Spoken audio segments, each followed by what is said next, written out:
इस वीडियो के अंदर हम लोग डिस्कस करने वाले हैं एनपीएस के टैक्स बेनिफिट्स के बारे में 2025। एक भाई मेजर चेंज आ चुका है एनपीएस के टैक्सेस के अंदर। न्यू टैक्सेस में कितना आपको बेनिफिट देखने को मिलता है, ओल्ड टैक्सेस में कितना बेनिफिट देखने को मिलता है, खुद का कंट्रीब्यूशन हो गया, एम्प्लॉयर का कंट्रीब्यूशन हो गया, गवर्नमेंट की तरफ से कंट्रीब्यूशन हो गया, तो क्या क्या टैक्स एडवांटेज देखने को मिलते हैं। तो ये सारी जानकारी मिलने वाली है एक ही वीडियो के अंदर, तो प्लीज पूरा वीडियो यहाँ पे जरूर देखिएगा। यार स्टार्ट करने से पहले बताना चाहूंगा, अगर आप प्रैक्टिकली आईटीआर फाइलिंग सीखना चाहते हो, टैक्स प्लानिंग सीखना चाहते हो, एनपीएस की तरह ही बहुत सारी इनकम के ऊपर टैक्स के बेनिफिट कैसे मिलते हैं वो अवेल करना चाहते हो, हम लोगों ने अपना पूरा मास्टर क्लास लाइव कर रखा है, link in the description box. एक बार प्लीज जरूर चेकआउट कीजिए। पहले देखो, आपको बजट के चेंजेस के बारे में बताना चाहूंगा। तो मेजरली दो चेंजेस हुए थे।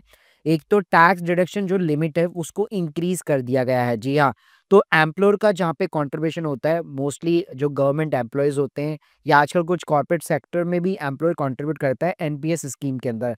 तो वहाँ पे पहले जो कंट्रीब्यूशन हुआ करता था वो 10% हुआ करता था, उसको इंक्रीज करके 40% कर दिया। जी हाँ, तो गवर्नमेंट के केस में तो भाई पहले जो सेंट्रल गवर्नमेंट थे उसके केस में तो 14% था ही, फिर स्टेट का गया, और अब जो कॉर्पोरेट एम्प्लॉयज भी है उनके लिए भी 14% कंट्रीब्यूशन कर दिया गया है।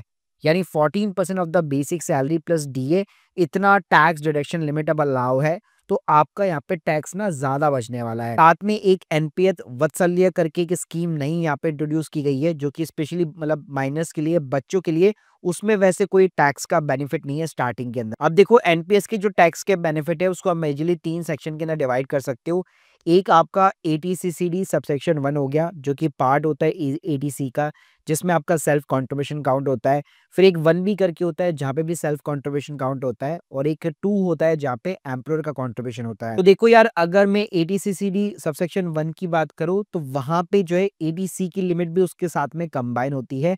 तो यहाँ पे लिमिट्स होती है डिडक्शन की 10% of the basic salary plus DA. जी हाँ, मतलब आप खुद अपनी जेब से जो है एनपीएस टियर 1 अकाउंट के अंदर जो कंट्रीब्यूट करते हैं वो इस सेक्शन के अंदर यहाँ पे काउंट होता है। जी हाँ, तो इसमें देखो लिमिट जो है 1.5 लाख रुपए की है। और लेट सपोज आप मान लो कोई और अदर इंस्ट्रूमेंट में इन्वेस्ट कर रहे हो, जैसे आप पीपीएफ के अंदर इन्वेस्ट कर रहे हो, ठीक है, बच्चों की फीस वगैरह हो गई, ईएलएस म्यूचुअल फंड में इन्वेस्ट कर रहे हो, तो 1.5 लाख रुपए अगर आपने एग्जीक्यूट कर लिया है, मतलब आपकी लिमिट वहां पे आपने ऑलरेडी यूटिलाइज कर ली है, तो ऐसा नहीं है कि यहाँ पे सेल्फ कंट्रीब्यूशन का आपको एक्स्ट्रा मिलेगा। इस सेक्शन में नहीं मिलेगा, एक और सेक्शन है उसके अंदर जरूर मिलेगा। और ये जो एटीसीसीडी सबसेक्शन 1 है, ये केवल भाई ओल्ड टैक्स रिजिम के अंदर ही अलाउ है, न्यू टैक्स रिजिम में इसके अंदर कोई एडवांटेज नहीं है। तो देखो, अगर आपने 1.5 लाख रुपए की लिमिट एटीसी के अंदर ऑलरेडी यूटिलाइज कर रखी है और आप खुद कंट्रीब्यूट भी करते हो एनपीएस स्कीम के अंदर 50,000 रुपए साल का, तो 50,000 रुपीज की एडिशनल आपको डिडक्शन मिलने वाली। जी हाँ, ये टीयर 2 अकाउंट के ऊपर नहीं है भाई। तो अगर एटीसी लिमिट आपकी ऑलरेडी एग्जीक्यूटेड है, 1.5 लाख वहां पे आपने क्लेम कर रखा है, और स्टिल आप एनपीएस में भाई इन्वेस्ट कर रहे हो, 50,000 रुपए इस सेक्शन के अंदर आप क्लेम कर सकते हो। और ये सेक्शन भी भाई सिर्फ और सिर्फ ओल्ड टैक्स सिस्टम में आपको बेनिफिट देखने को मिलता है। न्यू टैक्स सिस्टम के अंदर सेल्फ कंट्रीब्यूशन का कोई भी आपको टैक्स एडवांटेज देखने को नहीं मिलता है। तो ये केवल आपको सिर्फ ओल्ड टैक्स सिस्टम में मिलेगा। अब बात करते हैं भाई एम्प्लॉयर कंट्रीब्यूशन की, जहाँ पे इस साल भी यहाँ पे चेंज आ रखा है। चेंज मैंने आपको ऑलरेडी बता चुका हूँ, 10 से 14% है। तो ये केवल ना सैलरी एम्प्लॉयज के लिए एप्लीकेबल है, ये चीज को ध्यान रखिएगा।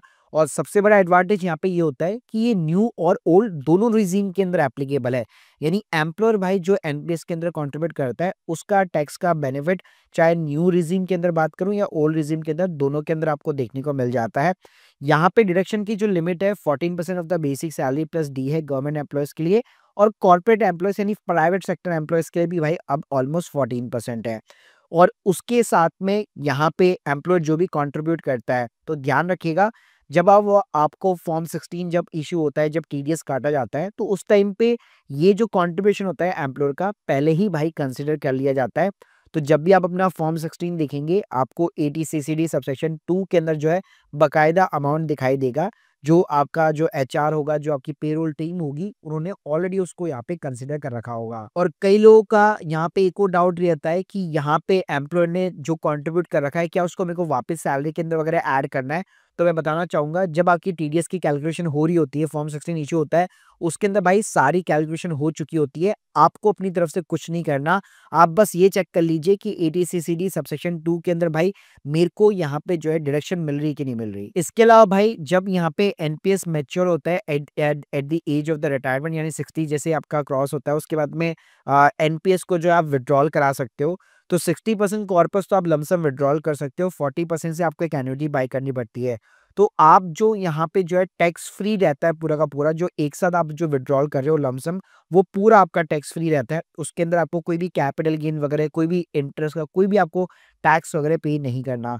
लेकिन 40% से आप जो एन्युटी बाय करने वाले हो, जो हर महीने या हर साल आपको जो पेंशन मिलने वाली है, वो भाई स्लैब रेट के अकॉर्डिंग यहाँ पे आपका टैक्स लगेगा। उसके ऊपर कोई भी टैक्स का एडवांटेज नहीं है। बाकी गाइस एनपीएस के अंदर पार्शियल विथड्रॉल भी अलाउ रहता है मैक्सिमम 25% का, तो वो भी अगर आप विथड्रॉल करते हो बीच में कभी भी बिफोर द रिटायरमेंट, तो वो भी आपका पूरा टैक्स फ्री रहेगा, उसके अंदर भी कोई दिक्कत नहीं है। So guys hope you like this video. इसी तरह एनपीएस के अलावा अगर आप बहुत सारी चीज़ों के ऊपर टैक्स बचाना चाहते हो, टैक्स प्लानिंग करना चाहते हो, टैक्स फाइलिंग सीखना चाहते हो, तो प्लीज़ एक बार हमारी मास्टर क्लास को चेकआउट करना मत भूलिएगा, link in the description box.